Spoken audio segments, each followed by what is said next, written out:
नमस्कार दोस्तों, कक्षा 11वीं वाले छात्रों, जल्दी से अपना पॉलिटिकल साइंस का, राजनीति विज्ञान का रियल वाला पेपर देख लीजिएगा। यही पेपर आपकी परीक्षा में छपने वाला है। आपको इस पेपर का संपूर्ण उत्तर इसी वीडियो में मिलने वाला है और ये पेपर आपकी परीक्षा में हिंदी एंड इंग्लिश वर्जन में आने वाला है और आपको इस वीडियो के माध्यम से भी ये paper Hindi and English version में मिलने वाला है। और इस पेपर का पूर्णांक 80 अंकों का होने वाला, समय 3 घंटे का होने वाला है। तो इस पेपर का पहला क्वेश्चन देख लीजिएगा। सही विकल्प चुनकर लिखिए। ये आपकी परीक्षा में 6 नंबर के सही विकल्प आने वाले हैं। तो आपका पहला दिया है, भारतीय संविधान पूर्ण रूप से कब लागू हुआ। इसमें आपको राइट आंसर ए वाला 26 जनवरी 1950 लिखना है। दूसरा आपका दिया है, लोकसभा को भंग करने का अधिकार किसके पास है। तो इसमें आपको राइट आंसर सी वाला राष्ट्रपति आपको लगाना है। तीसरा आपका सही विकल्प दिया है, भारत की संघीय प्रणाली किस देश से संबंधित है। इसमें आपको राइट आंसर ए वाला कनाडा आपको लिखना है। चौथा आपका सही विकल्प देख लीजिएगा, जहाँ कानून है वह स्वतंत्रता नहीं है, यह किसने कहा था। इसमें आपको राइट आंसर बी वाला जॉन लॉक आपको लिखना है। अब आपका पांचवा सही विकल्प देख लीजिएगा, मानव अधिकार दिवस कब मनाया जाता है। तो इसमें आपको राइट आंसर ए वाला 10 दिसंबर लिखना है। छठा आपका सही विकल्प देख लीजिएगा, उग्र राष्ट्रवाद किसका समर्थक है। इसमें आपको राइट आंसर डी वाला हिंसा लिखना है। अब यहाँ पर देख लीजिएगा, जो छात्र यहाँ पर इंग्लिश मीडियम है तो इंग्लिश वर्जन आपको दिया हुआ है। मैं इनके आंसर भी बता देता हूं। तो पहले में आपको राइट आंसर ए वाला 26 जनवरी 1950 आपको लिखना है। दूसरे में आपको राइट आंसर सी वाला लगाना है। तीसरे में आपको राइट आंसर ए वाला कनाडा आपको लिखना है। चौथे में आपको राइट आंसर बी वाला लगाना है। अब यहाँ पर पांचवा देख लीजिएगा, पांचवे में आपको राइट आंसर यहाँ पर ए वाला 10 दिसंबर लगाना है और छठे में आपको राइट आंसर यहाँ पर राइट आंसर डी वाला लगाना है। अब यहाँ पर आंसर की भी आपको दी गई है, अच्छे से देख लीजिएगा। अब यहाँ पर दूसरा क्वेश्चन देख लीजिएगा। इस क्वेश्चन में आपको खाली स्थानों की पूर्ति करना है। ये आपकी परीक्षा में 6 नंबर के खालिस्तान पूछे जाने वाले हैं। तो आपका पहला दिया है, राष्ट्रपति राज्यसभा में खालिस्तान सदस्य मनोनीत करता है। इसमें आपको राइट आंसर क्या लिखना है, 12 आपको लिखना है। ठीक है। दूसरा आपका दिया है, आयु संशोधन 21 से 18 वर्ष खालिस्तान संशोधन में हुआ। तो इसमें आपको लिखना होगा 61वें आपको लिखना है। तीसरा आपका दिया है, अरस्तु के अनुसार मनुष्य एक खालिस्तान प्राणी है। तो इसमें आपको लिखना होगा सामाजिक लिखना है। चौथा आपका दिया है, भारतीय संविधान में कुल खालिस्तान सूचियों का वर्णन है। तो इसमें आपको लिखना होगा, क्या लिखना है, 3 आपको लिखना है। पांचवा आपका देख लीजिएगा, स्थानीय स्वशासन का जनक खालिस्तान को कहा जाता है। तो इसमें आपको लिखना होगा लॉर्ड रिपन लिखना है। अब आपका छठा खालिस्तान देख लीजिएगा, प्राकृतिक समानता खालिस्तान से प्राप्त होती है। तो इसमें आपको राइट आंसर जन्म लिखना है। अब यहाँ पर देख लीजिएगा, जो छात्र इंग्लिश मीडियम में है तो इंग्लिश वर्जन आपको दिया गया है, अच्छे से देख लीजिएगा और इनके आंसर आपको अच्छे से लगाकर याद कर लेना है। आपको इसके नीचे आंसर की भी मिल जाएगी। अब इस पेपर का हमारा क्वेश्चन नंबर 3 देख लीजिएगा, जिसमें क्या करना है, सत्य एवं असत्य बताना है। ये आपकी परीक्षा में 6 नंबर के सत्य असत्य पूछे जाने वाले हैं। तो आपका पहला देख लीजिएगा, भारतीय संविधान अलिखित संविधान है। तो दोस्तों यहाँ पर भारत का संविधान अलिखित संविधान है क्या, तो बिल्कुल नहीं है, लिखित है। ठीक है। तो यहाँ पर असत्य हो जाएगा। दूसरा आपका दिया है, राज्यसभा का कार्यकाल 5 वर्ष का होता है। तो बिल्कुल नहीं होता है, 6 वर्ष का होता है। तो ये हमारा असत्य हो जाएगा। और तीसरा आपका दिया है, संविधान में भारत को राज्यों का संघ कहा गया है। तो बिल्कुल कहा गया, सत्य हो जाएगा। चौथा आपका दिया है, 73वां संविधान संशोधन शहरी स्थानीय शासन से जुड़ा है। तो बिल्कुल नहीं जुड़ा, सत्य हो जाएगा। पांचवा आपका देगा, राष्ट्र के लिए एक राज्य होना अनावश्यक नहीं है। तो बिल्कुल सत्य हो जाएगा। छठा आपका दिया है, पालीमार्क्स एक राजनीतिक विचारक था। बिल्कुल था, सत्य हो जाएगा। अच्छे से याद कर लीजिएगा। अब यहाँ पर जो छात्र यहाँ पर इंग्लिश मीडियम में तो इंग्लिश वर्जन भी देख लीजिएगा, यहाँ पर आपको दिया है। ठीक है। और इसके नीचे आपको आंसर की भी मिल जाएगी। उसके बाद इस पेपर का हमारा क्वेश्चन नंबर 4 देख लीजिएगा। इस क्वेश्चन में आपको क्या करना है, सही जोड़ी का मिलान करना है। तो यहाँ पर सही जोड़ी का मिलान में बता देता हूं, राज्य पुनर्गठन आयोग, इसमें आपको लिखना होगा जी वाला 1956 आपको लिखना है। राज्य वित्त आयोग, इसमें आपको लिखना होगा राजस्व का बंटवारा। और तीसरा आपका दिया आरक्षण, आरक्षण में आपको भारत लिखना है। नियम और कानून, इसमें आपको न्याय का सिद्धांत लिखना है। बुनियादी आवश्यकता, इसमें आपको आवास लिखना है। देशीकरण में आपको कानूनी प्रक्रिया लिखना है। किप्स मिशन योजना, इसमें आपको 1942 लिखना है। अच्छे से याद कर लीजिएगा। अब यहाँ पर जो छात्र यहाँ पर इंग्लिश मीडियम है तो इंग्लिश वर्जन आपको दिया हुआ है, अच्छे से देख लीजिएगा और इसके नीचे आपको आंसर की भी मिल जाएगी।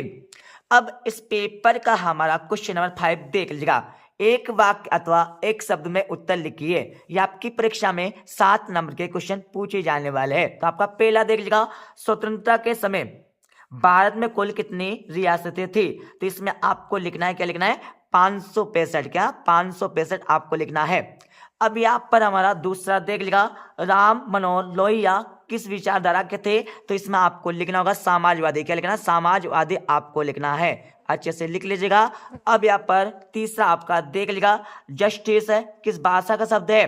तो इसमें आपको लिखना होगा लैटिन लिखना है, अच्छे से लिख लीजिएगा और याद कर लीजिएगा। अब आपका अगला देख लीजिएगा, चौथा आपका दिया है, अरस्तु के अनुसार राज्य के कार्यों में भाग लेने वाले को क्या कहते हैं? तो इसमें आपको लिखना होगा नागरिक। क्या लिखना? नागरिक आपको लिखना है। अब यहाँ पर हमारा पांचवा देख लीजिएगा, संघात्मक शासन व्यवस्था में भारत में कैसी नागरिकता प्राप्त होती है? तो इसमें आपको लिखना होगा इकहरी। क्या इकहरी आपको लिखना है। अब आपका छठा आपका देख लीजिएगा, दुनिया में सबसे बड़ा धर्म है। तो इसमें आपको लिखना होगा ईसाई धर्म। क्या ईसाई धर्म आपको लिखना है। अब आपका सातवां देख लीजिएगा, राष्ट्रवाद का शाब्दिक अर्थ आपको बताना है। तो इसको तो आपको बता देंगे। तो यहाँ पर देख लीजिएगा, जो छात्र यहाँ पर इंग्लिश मीडियम में तो इंग्लिश है वर्जन भी आपको दिया हुआ है, अच्छे से देख लीजिएगा। इसको देखने के बाद इसके नीचे आपको आंसर की भी मिल जाएगी। अब इस पेपर का हमारा अगला प्रश्न देख लीजिएगा। अगले प्रश्न में क्या पूछा है? 2-2 नंबर के आपके क्वेश्चन पूछे जाने वाले। तो यहाँ पर हमारा छठा क्वेश्चन देख लीजिएगा, राजनीतिक कार्यपालिका किसे कहते? अथवा क्वेश्चन आपका दिया है अध्यक्षात्मक व्यवस्था को समझाइए। तो इनके उत्तर आपको बता देंगे इस वीडियो के लास्ट में। अब आपका 7वां क्वेश्चन देख लीजिएगा, साधारण विधेयक क्या है? लिखिए। अथवा क्वेश्चन आपका दिया है निजी विधेयक किसे कहते हैं? दोस्तों सबसे पहले तो आप मेरी बात समझ लीजिएगा। सबसे पहले आपको क्वेश्चन को समझना है, उसके बाद आपको इनके आंसर को अच्छे से याद करना है। क्योंकि राजनीति या पर विज्ञान में आप मन से भी परीक्षा में लिख सकते हैं, बट सबसे पहले आपको क्वेश्चन को समझना होगा, तभी आप परीक्षा में इनके बारे में लिख सकते हैं। अब यहाँ पर 8वां क्वेश्चन देख लीजिएगा, जनहित याचिका का अर्थ क्या है? 8वां क्वेश्चन आपका दिया है अभिलेख न्यायालय से क्या तात्पर्य है? इसके बारे में आपको लिखना है परीक्षा में। तो इनके उत्तर आपको मिल जाएंगे इस वीडियो के लास्ट में। अब इस पेपर का हमारा 9वां क्वेश्चन देख लीजिएगा, सामुदायिक विकास योजना से क्या तात्पर्य है? अथवा क्वेश्चन आपका दिया है राज्य वित्त आयोग क्या क्या क्या है? ठीक है, इसके बारे में आपको लिखना है। अब यहाँ पर 10वां क्वेश्चन देख लीजिएगा, हमें राजनीतिक सिद्धांत क्यों पढ़ना चाहिए? अथवा क्वेश्चन आपका दिया है समानता का अर्थ क्या है? इसके बारे में आपको लिखना है परीक्षा में। अब यहाँ पर 11वां क्वेश्चन देख लीजिएगा, 11वीं की बात। अब आपका यहाँ पर 12वां क्वेश्चन देख लीजिएगा, अधिकार की कोई 2 विशेषता आपको लिखना होगा। अथवा क्वेश्चन आपका दिया है मानव अधिकार क्या है? समझाइए। मानव का अधिकार क्या है ये आपको इस क्वेश्चन में समझाना होगा। अब यहाँ पर 13वां क्वेश्चन देख लीजिएगा, मार्टिन लूथर किंग कौन थे? इसके बारे में आपको लिखना है परीक्षा में। अथवा क्वेश्चन आपका देख लीजिएगा, जन्मजात नागरिकता किसे कहते हैं? जो जन्म से प्राप्त होती है नागरिकता, वही हमारी जन्मजात नागरिकता कहलाती है।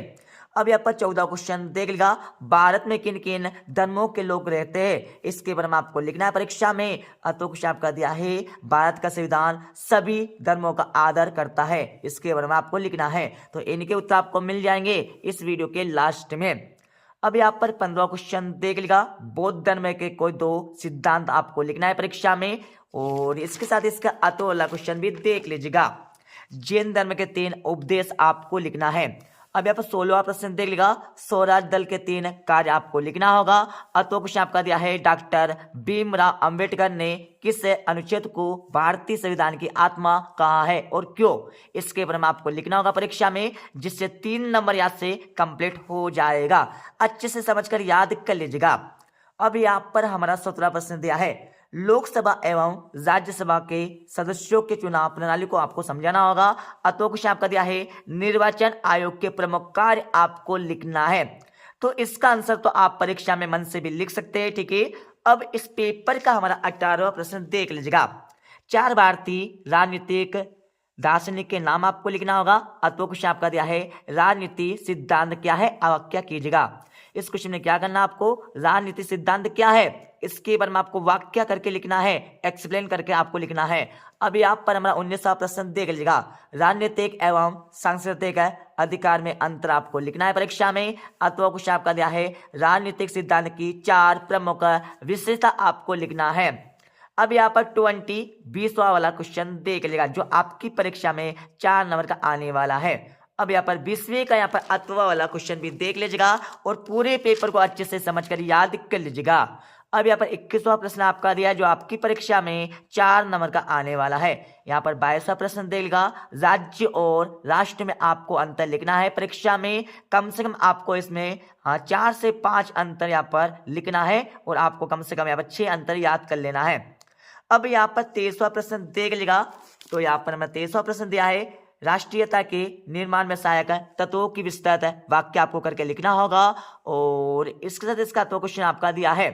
अब दोस्तों मैं आपको क्वेश्चन नंबर 6 से लेकर 23 तक के आंसर बता देता हूं, तो पूरे पेपर को अच्छे से समझकर याद कर लीजिएगा।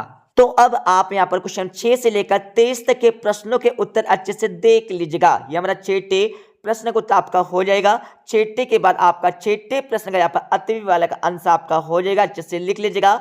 और ये हमारा 7वें प्रश्न का उत्तर आपका हो जाएगा। 7वें के बाद आपका 7वें प्रश्न का अतवी वाला का यहाँ पर आंसर हो जाएगा, अच्छे से देख लीजिएगा और पढ़ लीजिएगा। अब यहाँ पर हमारा 8वें प्रश्न का उत्तर आपका दिया है। 8वें के बाद आपको 8वें प्रश्न का यहाँ पर अतवी वाला का आंसर दिया है, अच्छे से पढ़ लीजिएगा। और ये हमारा 9वें प्रश्न का उत्तर आपका दिया है। 9वें के बाद आपको 10वें प्रश्न का उत्तर आपका दिया, अच्छे से देख लीजिएगा। 10वें के बाद आपको 10वें प्रश्न का यहाँ पर अतवी वाला का आंसर दिया है। अब यहाँ पर 11वें प्रश्न का उत्तर आप देख लीजिएगा। 11वें के बाद आपको 11वें क्वेश्चन के यहाँ पर अतवे वाला का आंसर दिया है।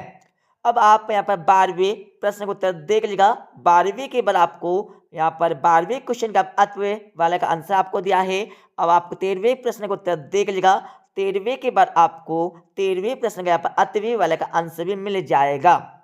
अब आप यहाँ पर 14वें प्रश्न का उत्तर देख लीजिएगा। 14वें के बाद आपको यहाँ पर 14वें प्रश्न के बाद यहाँ पर 15 का आंसर आप देख लीजिएगा। 15 के बाद आपको यहाँ पर 15 क्वेश्चन के यहाँ पर अतवी वाले का आंसर भी मिल जाएगा, अच्छे से याद कर लीजिएगा। और आपको यहाँ पर 16वें प्रश्न का यहाँ पर अतवी वाले का आंसर दिया है, अच्छे से देख लीजिएगा और यहाँ पर एक बार पढ़ लीजिएगा। यहाँ पर आपको यहाँ पर 17वें प्रश्न का यहाँ पर अतवी वाले का आंसर आपको दिया है, अच्छे से देख लीजिएगा। और ये आपका 18वें प्रश्न का उत्तर आपको दिया है। 18वें के बाद आपको यहाँ पर 18वें क्वेश्चन का पर अतवी वाले का आंसर आपको दिया है। अब आप यहाँ पर 19वें प्रश्न का उत्तर आपको देख लीजिएगा जिसमें राजनीतिक अधिकार और सांस्कृतिक अधिकार में आपको अंतर लिखना है परीक्षा में, अच्छे से याद कर लीजिएगा। उसके बाद आपको यहाँ पर 20वें प्रश्न का उत्तर दिया है, अच्छे से देख लीजिएगा और याद कर लीजिएगा। 20वें के बाद आपको यहाँ पर 21वें प्रश्न का उत्तर दिया है, अच्छे से देख लीजिएगा। 21वें के बाद आपका 22वें प्रश्न का उत्तर देख लीजिएगा और 23वें प्रश्न का उत्तर आपको स्वयं अपने बुक से देखकर लगा लेना है। तो ठीक है दोस्तों, मिलते हैं अगले वीडियो में। जब जय हिंद, वंदे मातरम।